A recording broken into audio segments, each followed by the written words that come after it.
Guys, kain na naman tayo. Kain sila guys, oh. Hello, kain. Yan. Tayong mga gutom. Hello sa aking Kain, mga mga magigiting na followers dyan. Mananghalian muna tayo sa ilalim ng tulay. Ayan o. Ayan. Kain kami. Tubig, kakain kami muna.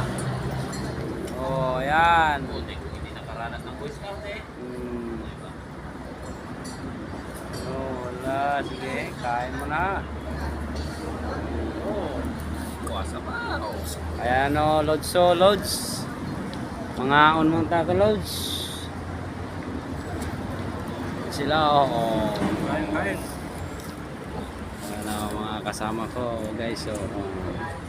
Hello, shout out dyan sa aming mga partner sa bahay. Ayan, ang aming mga pinalanggag inikog mga asawa. Oh, niyami sa Kaburasan. Mangitag ubang asawa.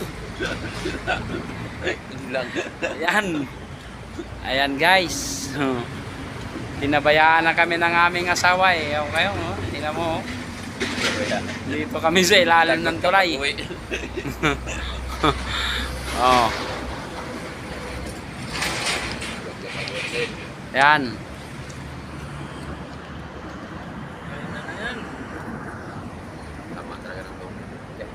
Ayan. Tayo, itadamay. Hindi naman, nagsabi lang naman siya. Hindi yan, Sino yung foreman dito? Yeah, nakasalita ba niya? Kung gano'n ang tingin niyo sa akin, eh, tinatrato ko naman eh.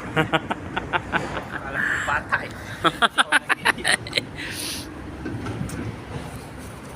Uy, di okay lang. Palabas lang yun ng ano. Uy, Tama ng amoy. putik. Ah, ito. Hindi siya? Tama susunod? Bakit siya nagbabago?